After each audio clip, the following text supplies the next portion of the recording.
Welcome back to Braintree Today. I'm Martha Konstandinidis and you're watching BCAM TV. Now we'll be getting into our latest stories from the week.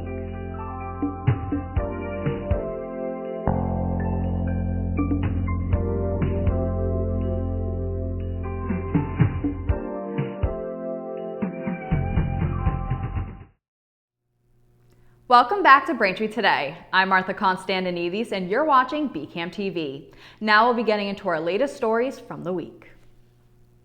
At least 95 people have died in eastern Spain after flash floods swept away cars, turned village streets into rivers, and disrupted rail lines and highways in the worst natural disaster to hit the nation in recent memory. Emergency services in the eastern region of Valencia confirmed a death toll of 95 people on Thursday. 2 casualties were reported in the neighboring Castilla-La Mancha region. Yesterday was the worst day of my life, Ricardo Gabaldon, the mayor of Util, a town in Valencia, told national broadcaster RTVE. He said several people were still missing in his town. Following up on a story that we reported last week, a small number of North Korean troops are already inside Ukraine, according to 2 Western intelligence officials. These numbers are expected to grow as the North Koreans complete training in eastern Russia and move toward the front lines of the war. It seems that a good many of them are already in action, one of the officials said on Tuesday, referring to the North Koreans. Ukrainian President Volodymyr Zelensky said last week that Ukrainian intelligence assessed that the troops would start to enter combat zones on Sunday. Fires at 2 different ballot drop boxes in the U.S. that destroyed hundreds of ballots have raised questions about the security of the boxes during the upcoming election. Although drop boxes were widely adopted across the U.S. in the 2020 election during the COVID-19 pandemic, states like Oregon and Washington have long relied on the method for conducting their elections. In those states, most voters use drop boxes to cast their ballots, and election officials there are closely familiar with the systems and their security. After the 2 incidents, the U.S. Election Assistance Commission offered a series of recommendations to make sure the drop boxes are secure. The unstaffed ballot drop boxes should be made of durable material. They should also be cemented into the ground. Adding video surveillance was also among the recommendations. Each state has specific rules on how to secure these drop boxes, including locks, video feeds, chain of custody requirements, police presence, and even fire suppression. Russia is seeking an unfathomable sum of money from one of the world's biggest tech companies. Google reportedly owes the Kremlin more than $2 decillion, a 2 followed by 33 zeros, after refusing to pay fines that are now accruing for blocking pro-Russian channels on YouTube. The virtually unpronounceable penalty basically amounts to around $20 trillion. At $110 trillion, according to International Monetary Fund figures, world gross domestic product looks modest in comparison. Google parent company Alphabet, meanwhile, has a market value of around $2 trillion. Russian state media TASS reported this week that a Russian court had earlier ordered Google to restore the YouTube channels or face mounting charges, with penalties doubling every week. Google has not responded to the fines. Infectious disease experts are warning that children who have coughs that go on for weeks may have a type of walking pneumonia. The Centers for Disease Control and Prevention set out a warning last week, alerting parents and doctors that cases are spiking. The CDC says that the pneumonia is caused by tiny mycoplasma bacteria, and health experts have seen a surge of cases this year. Doctors say that their go-to antibiotic for pneumonia, amoxicillin, didn't seem to be working in these cases. Mycoplasma infections start off pretty generically with a headache, a sore throat, a low fever, and chills. People often feel crummy but can still get around, hence the term walking pneumonia. The CDC says awareness of the mycoplasma trend is important since first-line antibiotics for kids don't kill this type of bacteria. The infection is usually easily treated with other antibiotics like azithromycin. Thanks for watching Braintree Today. We'll be right back with more after the break.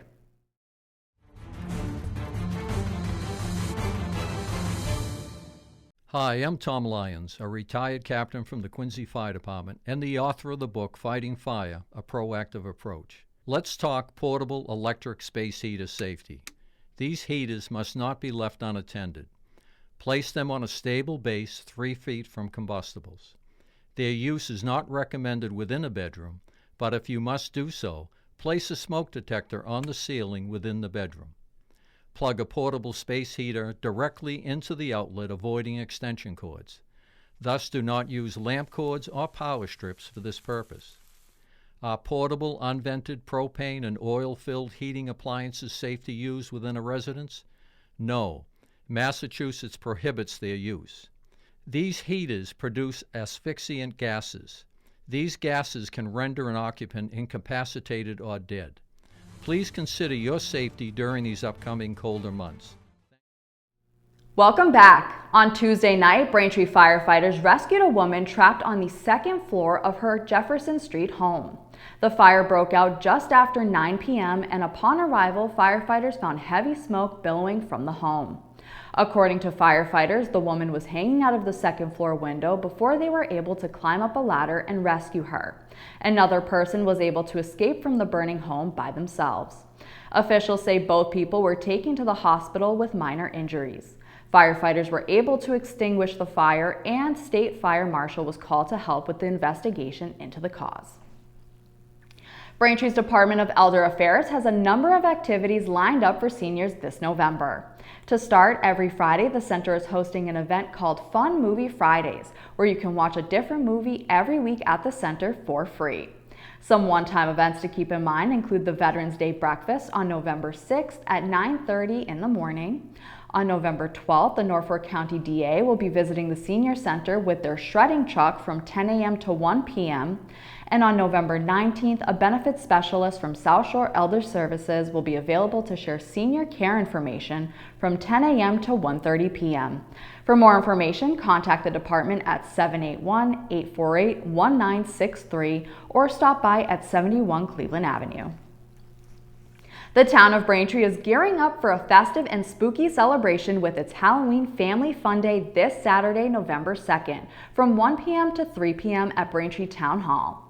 Families and children of all ages are invited to enjoy an afternoon packed with fun activities and Halloween spirit. One of the event's main attractions will be Trunk or Treat, where participants decorate their car trunks in creative themes, offering candy to trick-or-treaters. A prize will be awarded to the best trunk, so attendees are encouraged to get creative. In addition to Trunk or Treat, the event will feature face painting, candy, music, and other surprises to keep the fun going. Kids and adults are encouraged to wear their favorite costumes and immerse themselves in the Halloween festivities. Those interested in registering a trunk can email ehume@braintreema.gov to sign up. However, no registration is needed for attendees. Boston native actor and comedian Steve Sweeney will headline a unique comedy show this November in Braintree. Sober Comedy Night, presented by the Hope Center and Braintree Community Partnership, is scheduled for November 21st in the heated pavilion at the Braintree Public Safety Complex. The event is scheduled from 7 to 9 p.m. and tickets are $30 per person. Seating is limited, officials said. Head to norfolksheriff.com for more information on how to buy tickets. This November, Braintree's Curtain Call Theater presents the complete works of William Shakespeare abridged, revised again. Starting November 8th, attendees can enjoy a night of fast-paced, witty, and physical romp through Shakespeare's entire canon. The condensed mashup is perfect for both lovers and haters of the playwright. The show runs for 2 weekends, first from November 8th to the 10th, then from November 15th to the 17th. For more information and to buy tickets, head to curtaincallbraintree.org. This weekend, South Congregational Church is hosting their annual holiday fair. The fair is taking place on November 1st and 2nd.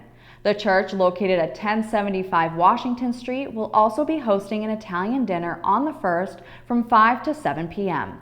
The holiday fair will have a variety of offerings like raffles, cookies and baked goods, craft boutiques, jewelry, bid tables, houseplants, and much more. The fair will be open from 5:30 to 9 p.m. on Friday, November 1st, and from 9 a.m. to 3 p.m. on Saturday, November 2nd. For any questions, call South Congregational Church at 781-843-5155. Thank you for watching Braintree Today on BCAM TV. We'll be right back with more stories in the area. Fentanyl has been found in street drugs like heroin, cocaine, and counterfeit pills, and it's deadly. It's become the leading cause of drug overdoses in Massachusetts. So if you see someone overdosing, call 911 for help immediately. Next, use Narcan and stay until help arrives. You can stop an overdose and save a life.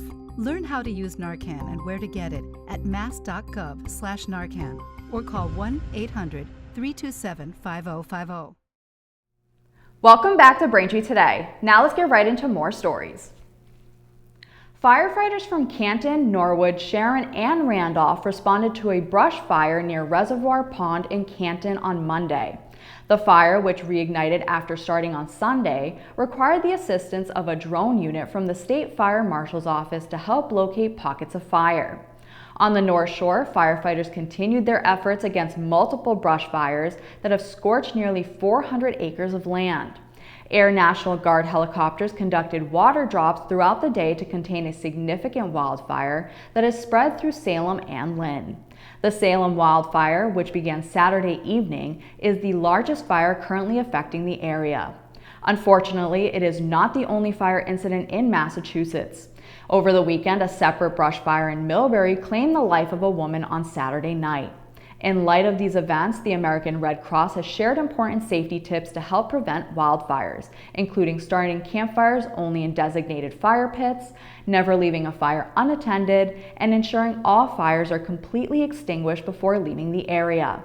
Residents are also advised to dispose of used matches and cigarette butts safely and to avoid burning highly combustible materials. Residents are urged to remain vigilant and report any signs of fire to authorities immediately. Donations to Harvard University fell nearly 15% in a year when some high-profile donors said that they would stop giving money to the school over its handling of anti-Semitism on campus. Harvard reported that it received $1.17 billion in gifts in the year that ended on June 30th, which is down from $1.38 billion over the same period before. Gifts to Harvard's endowment, the university's investment fund, fell 34% to $368.1 million for the fiscal year. Harvard and other universities around the country have been negatively affected by pro-Palestinian protests after Hamas's attack on Israel on October 7, 2023, and how the schools responded. The weak responses around anti-Semitism drew fierce criticism from some high-profile donors. Claudine Gay resigned as the university's president in January over her response to campus anti-Semitism and mounting allegations of plagiarism. One employee of a local elementary school was placed on leave last week after administrators learned that they were subject of a criminal investigation. In letters sent to families, Quincy Public Schools Superintendent Kevin Mulvey said the employee was recently hired at Atherton Huff Elementary School. Mulvey's letter did not reveal the employee's name or role. In the letter, Mulvey notified families that, quote, the state police investigation of this employee is active, and not all of the details are currently known to the school department, end quote. Because the case involves an unspecified cybercrime, Mulvey's original letter said the school would be swept by a state police canine unit that specializes in searching for technological devices. In a subsequent letter, Mulvey informed families that nothing was found in the school. In his final release, Mulvey told parents that there was currently no information that indicates that any staff or students were placed in danger by this employee. A group of volunteers is hosting a pop-up shop featuring free second-hand clothing on Saturday, November 2nd from 9 a.m. to 1 p.m. at Weymouth High School. The giveaway is now in its 8th year and takes place each spring and fall, providing families with an opportunity to refresh their wardrobes while decluttering their homes. The event began as a collaboration among several mothers who recognize a need for accessible clothing options in the community. The clothing drive will be held in the Maroon Cafeteria at Weymouth High School. Organizers are currently collecting donations of baby, child, and adult clothing, as well as footwear and accessories, all in good condition. Donations are being accepted on Friday, November 1st from 4 to 7 p.m. at the high school, and the clothing giveaway is open to everyone, and there is no limit on the number of items each person may take. The Norfolk County Sheriff's Office is partnering with Coats for Kids and Families to help thousands of people who may not have access to warm winter coats as the colder weather starts to settle in. Sheriff Patrick McDermott said in his release, quote, "With the chill in the air, we are all digging through closets for that perfect coat to keep us warm. As you find yourself searching, please consider donating any children's or adults' winter coats you no longer need. We are looking for warm winter coats that are new or gently used, good quality, in all sizes." End quote. Collection bins will be in the lobbies of Norfolk County Correctional Facility in Dedham and the Civil Process Office in Quincy, starting Friday, October 11th. The coats will be professionally cleaned by Anton's Cleaners and given to local nonprofits, social service agencies, and schools for distribution in Norfolk County and beyond. Thanks for watching Braintree today. We'll be right back with more in sports and entertainment. Like most parents, you dream that your kids will have a good education. You hope they'll be able to go to college or receive vocational training. You want to help your children as much as you can. Did you know that you can start investing in your baby's future today? The Baby Steps Savings Plan is a program offered by the Massachusetts State Treasurer's Office. It's a seeded college savings account program that encourages saving for college in the U Fund, the Massachusetts 529 plan. It lets you invest in your child's post-high school education and training. You'll even get a free $50 deposit when you enroll. Any baby born or adopted on or after January 1st, 2020, who is a Massachusetts resident can be enrolled in Baby Steps. Children can be enrolled in Baby Steps until they turn 1, and adopted children are also eligible up to 1 year after their adoption date. Here's how Baby Steps works. Take the first step by checking the box on the worksheet you receive at the hospital, or enroll online at babystepssavingsplan.org. Next, open a U Fund 529 college savings account, and we'll make an initial $50 deposit. After that, you can contribute to the account to build up savings as often as you want. The program also offers free financial education for your family. The earlier you start adding to the account, the more money your child will have for future aspirations like college tuition, vocational training, and other school expenses. It's a fact. Kids with college savings are more likely to attend college after high school. Take the first step. Learn more at babystepssavingsplan.org. Welcome back to Braintree Today. Now here's Chris Kern with the latest on fall sports at Braintree High. Braintree boys soccer ends their season with a win over Waltham at home 4-2, leaving them with a 9-5-4 record. Let's look at the highlights. After a Braintree corner, the ball gets mixed up with some Waltham defenders. The rebound finds the foot of a Braintree player who's able to put it away for the first goal of the game. Braintree gets their second goal coming off a center from the near side. The shot hits a Waltham defender and comes right back out for another shot. This one goes in. Braintree's third goal comes off a PK where the goalie chooses left and the shooter shoots right. Braintree's final goal coming off a corner that finds a head and goes top corner. The girls team also wins their last game of the season, 1-0 to Plymouth North, leaving them 9-7-2 on the season.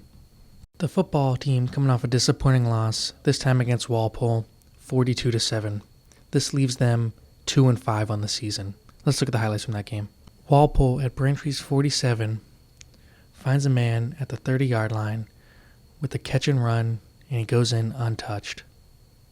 Walpole's second touchdown coming off a run play where it looks like he has nothing, but finds a lane outside, breaks a tackle, and has some lead blockers to the end zone, swerving his way all the way to the end. And Braintree took a penalty on the point after, putting Walpole at the 1, going for 2, where the QB sneak it and he has nowhere to go, but scrambles to the outside and gets into the end zone. Walpole scores on another 47-yard pass play where his wide receiver beats the defender and is in for the touchdown.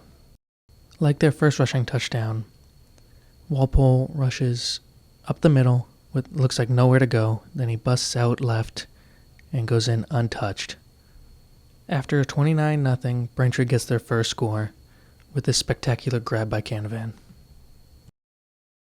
To start the third quarter, Walpole from the 5 runs slants, and the quarterback finds his open man. Like their other 2 rushing touchdowns, a rush to the left gets them their 6th touchdown of the game, finishing the game 42-7. Braintree goes on to play their last game November 1st versus Newton North. You can catch any live or rebroadcasts of the game on BCAM TV, Comcast Channel 12, Verizon Channel 28, our website bcam.tv, or our YouTube BCAM TV. Send it back to Martha. Thanks, Chris. Now, before we get into our spooky movies, there's some entertainment news. Terry Garr, the Oscar-nominated comedic actor best known for her performances in classics such as Young Frankenstein, Close Encounters of the Third Kind, and Tootsie, died Tuesday in Los Angeles at the age of 79. The cause of death was reportedly from complications from multiple sclerosis, according to her publicist. Garr's career spanned more than 40 years, and she endeared herself to audiences with her quirky on-screen persona and quick wit. She was a familiar face on sitcoms and late-night talk shows, including NBC's The Tonight Show, during the Johnny Carson era. Despite retiring from acting in 2011, her legacy continues to loom over the comedy world, inspiring younger female comedians all over the world. Now, in honor of spooky season, here are a few movie recommendations for you to watch. First, Trick or Treat focuses on the residents of a small town who face real ghosts and goblins on Halloween. Tales of terror reveal the consequences of extinguishing a jack-o'-lantern before midnight and a grumpy hermit's encounter with a sinister trick-or-treater. The film stars Quinn Lord and Anna Paquin. You can watch Trick or Treat now on Amazon Prime. Next, Scary Stories to Tell in the Dark follows a group of young kids who must solve the mystery surrounding the sudden and disturbing deaths in their town. The film is inspired by the children's book and stars Zoe Colletti. You can watch Scary Movies to Tell in the Dark now on Hulu. And finally, Halloween Town focuses on Marnie and her siblings who get a big shock when they follow their grandma to Halloween Town and find out they come from a family of witches.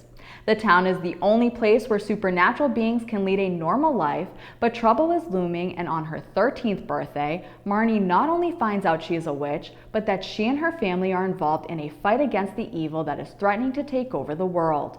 You can watch Halloween Town now on Disney+. That'll do it for news today. Remember, if you're a customer of Verizon, you can watch BCAM TV in high definition on channel 2128. You can now see us in high definition on Comcast on channel 1073. I'm Martha Konstandinidis, and thank you for watching Braintree Today on BCAM TV. We'll see you next time.